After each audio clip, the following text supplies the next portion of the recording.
Hello everyone and welcome to week 12, our final week of EUN130. So this is workshop 2. This is the workshop that coincides with our Teach Queensland presentation. So as advised on Blackboard, I'd like you to watch this workshop prior to the recording of workshop 1, the presentation by Teach Queensland. Now, if you haven't considered watching this, I think it's very important that you do. It goes for 2 hours, but there are some really important issues that are discussed, lots of student questions that don't just relate to teaching rural and remote, but relate specifically to job vacancies and the process of applying for jobs through Education Queensland. So I think it's very important that you all have a look at it. Obviously, there are some areas that you would like to skip through, but I think it's very important for you to have a look. So this particular workshop, we're going to look at teaching in diverse contexts. So the workshop outline, we're going to address some of the challenges faced by rural and remote students. We're going to explore teacher supply and also retention of teachers in these areas. And we're also going to look at some of the realities of working rural and remote as a lead in to the presentation by Teach Queensland. So over half of all state schools in Queensland are located in rural and remote locations, with approximately 1/4 of state school students enrolled in these schools. So the aim and also the challenge for regional and remote education is to ensure that all students have access to quality education. So they also need to have equal opportunities to those students in metropolitan areas as well. That's really important, and it's a really big focus of Education Queensland. So looking at the map, please note it is from 2006, but the ABS, they use 5 mainland remoteness categories, and these are based on road distances. So I've got this map up here just so that you can actually see the areas that are considered remote or very remote. So the major cities, as it said, are in red. And so that area is very small, but obviously the population is extremely high in these particular areas. In a regional in orange, we have outer regional in green, and remote areas in blue, and of course extremely or very remote areas in purple. So I think it's important for us to also consider that on this map, what's missing are our Torres Strait Islands. So I guess we could refer to these as very, very remote. And there are some really wonderful opportunities in regards to working in these areas of the coast of Queensland. Now, one of the speakers in the presentation, she has actually had experience working in these very remote areas, these Torres Strait Islands. So if you are interested, I'd really have a listen to what she has to say about her experiences. It's quite enlightening because I've never worked in these areas myself. I've visited them as a tourist, and they're amazing. So it's yeah, have a listen to what she's got to say. So in 2016, there were 3,786,000 full-time students enrolled, and those not in major cities accounted for 29%, so over 1,100,000 students. So just some interesting statistics to get us started, so we can see the context that we're going to be talking about. So speaking about the Torres Strait Islander schooling system, all of them have access to primary schools, so primary schools on their island, and these are funded and overseen by the Queensland Department of Education and Training. So for further education, so for high school or for vocational education, they need to go to Thursday Island or schools on the Queensland mainland. So there are limited opportunities for them, but definitely the opportunity to attend primary schools. So this is something that as primary teachers, you may want to consider. So schools in these communities, they really play an important role. They're often strategically positioned to be a rallying agency when the town or the community feels under pressure, or for example, if there are any natural disasters or anything like that. The school is the centre of the community, so the heart of the community. And I guess in some ways it provides a connection to the past, to the present, and to the future.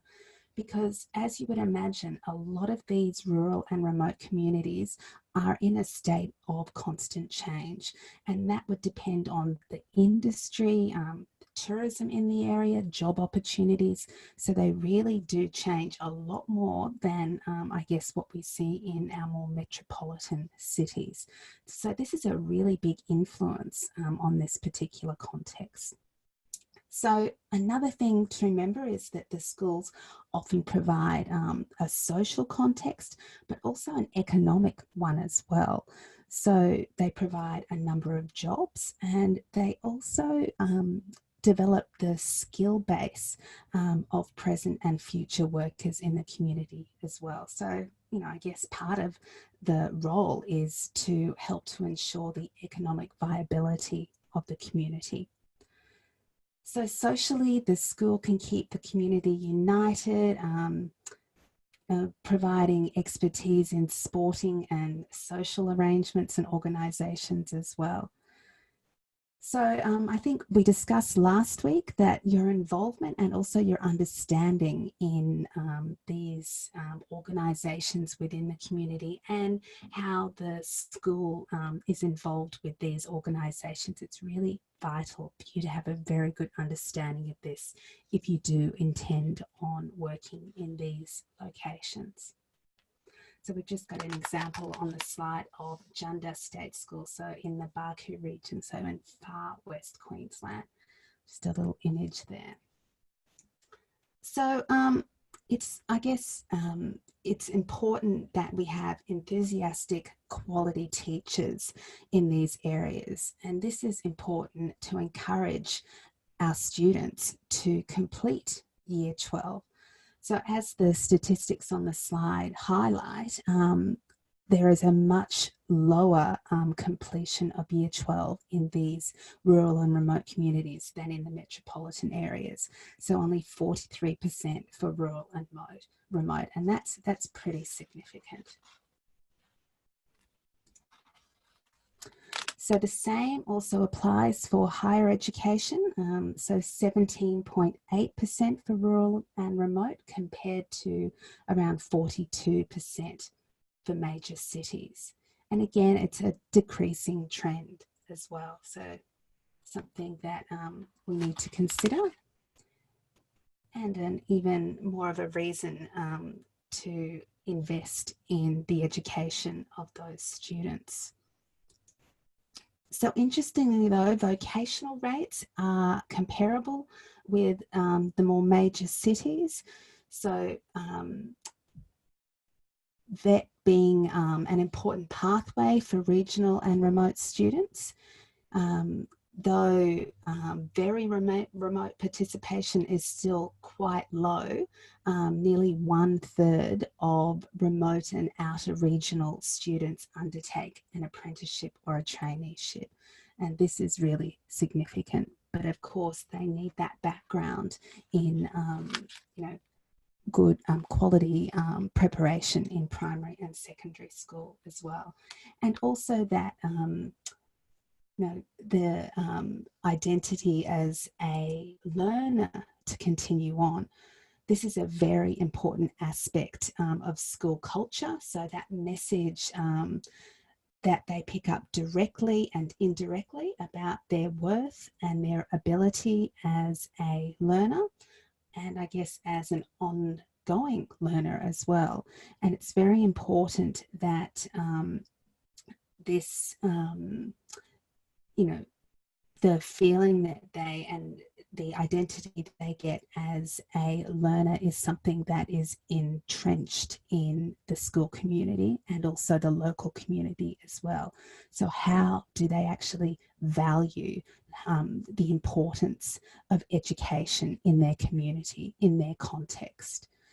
So research has said, Halsey 2018, that remote students have less positive dispositions towards school on every measure. So that includes belonging, their self-confidence, their purpose. Why is it necessary for me to complete my education and possibly go into higher education or vocational training? And also another area in the study was perseverance as well, that perseverance to continue their education and, the reasons behind that. So this is where quality teachers and school leaders need to really make a big difference here. So they need quality teachers and dedicated teachers out there to really encourage and assist students in developing that ongoing identity as learners, a really important aspect. So some data from New South Wales, so this was back in 2005, but it showed that 54% of rural and remote schools had experienced teacher supply problems. So the research also stated that this was getting worse as well. So Education Queensland has really put in a lot of strategies and a lot of encouragement for teachers, not just to spend a short period of time in these schools, but to spend longer periods of time so that we actually have some continuity and some consistency for these students as well. So I guess historically, new graduates have staffed rural and remote schools. And many of our pre-service teachers, they actually view rural placement as a frontier experience or a rite of passage in becoming an experienced teacher. A lot of them, however, and this again was in the research, found that it wasn't the ideal job long term. So these placements by inexperienced teachers, they really have been characterised in the past by a high turnover. And this was particularly noticeable in the research in Indigenous communities. So teachers were often described as two-year tourists. So some statistics in 2010 in the Northern Territory, they actually found that the average duration of an appointment by teachers in these very remote Indigenous communities was only about 7 months. So that's a really disturbing statistic, and one which the Education Department has really taken notice of. So as with many vocations involving relocation, the decision to accept a teaching appointment in a distant and a very unfamiliar community, it's likely to have significant personal and also social repercussions as well.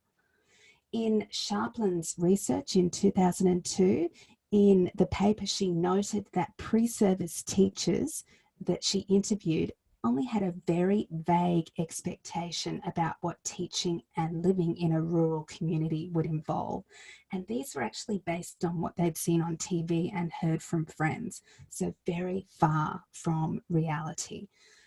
So, you know, I guess some of the expectations or the romanticized view, I guess, were things like, you know, what farmer wants a wife and, you know, um, beautiful landscape, which is definitely the case, but barefoot students riding their horses to school, all those sorts of things. And, you know, this is part of the reality, but there is a lot more involved in working rural and remote. So, you know, those romanticized views of friendly locals and a warm community with helpful staff and students. And I'm not saying this isn't the reality, but yeah, it is quite a romanticized view. And research found that a lot of students, a lot of graduates, this is what they were thinking they were coming into without really thinking about what the reality was going to be like. So unfortunately, some of the teachers that were interviewed have described their previous experience as being very far from this romanticized view. So this research was in 2002. So we're going to talk about some more recent research as well. But in 2002, the reality was loneliness. You know, so a lot of these graduates, especially the younger graduates, missing family, you know, they really you know, starting off as in a community where possibly they didn't have the skills needed to look after themselves, moving straight from a home environment to living by themselves. And some of them really struggled with these basic abilities. So not having adequate resources was something that some of them were concerned about as well. That the resources in the school, especially in terms of access to the internet, which is still an issue, which is being addressed, of course, and access to sort of fairly basic necessities with teaching. They also noticed a lack of awareness and sensitivity, possibly to cultural differences in rural communities, and this made them feel overwhelmed and underprepared, especially in terms of working in Indigenous communities. That was an area that they felt that they were underprepared in. So another area was having to teach beyond subject area expertise, and of course managing student behaviour as well, which is an issue for graduate teachers in a lot of areas. So yeah, in more recent years though, many of these issues are still a reality, but there are very active strategies and incentives that have been put in place to attract, to support, and also to retain teachers in this area, as research has shown that this is an area of need, and we really do need teachers who are dedicated to work in these areas. So some of the opportunities and incentives that have been developed and introduced, opportunities to undertake leadership roles, because some of these communities are fairly small and there is a greater opportunity. One of the guests in the speakers in the Teach Queensland workshop, at 25, she became a principal in one of these remote schools, and she has actually been a principal on 3 occasions in her transfers. So very interesting to listen to her story. So again, greater involvement in planning and management within the school.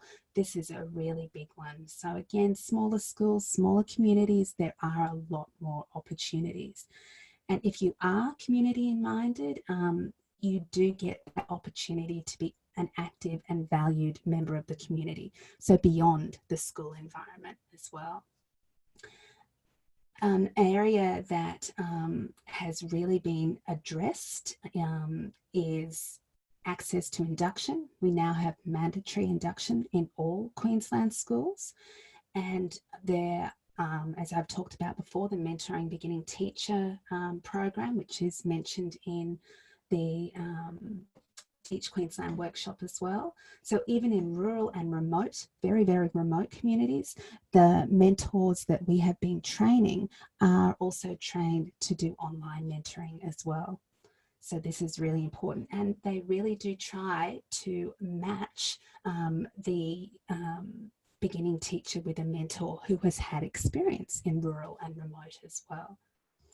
Access to professional development and support programs. Again, often this is online, but there are also opportunities for very remote teachers to be transported to the mainland to do workshops as well.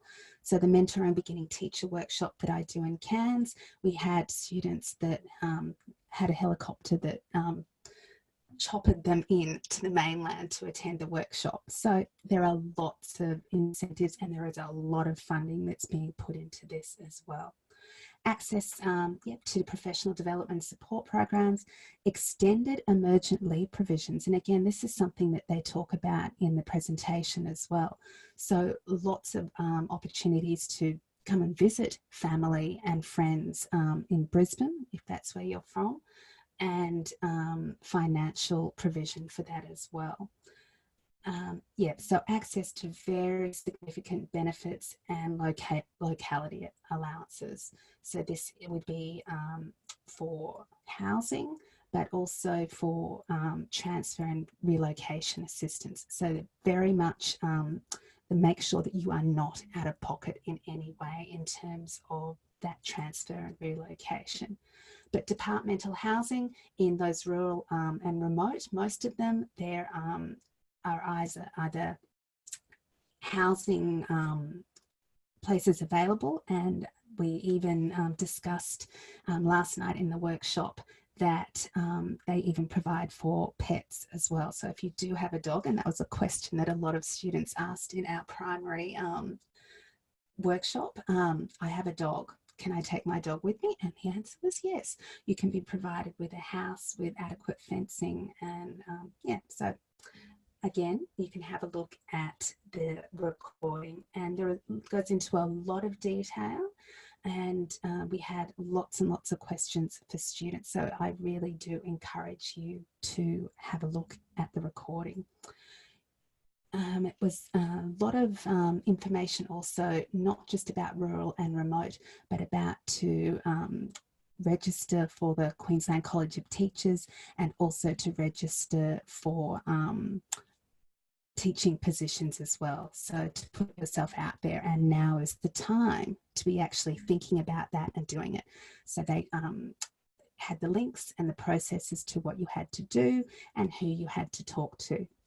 One of the comments that they made, if you are looking to teach either metropolitan or rural and remote, in your application, there is a box for you to fill out, put in as much detail as you can. That was some advice that they gave last night. So this is the end of the tutorial, but as I say, please now take the opportunity to have a look at the recording for the workshop.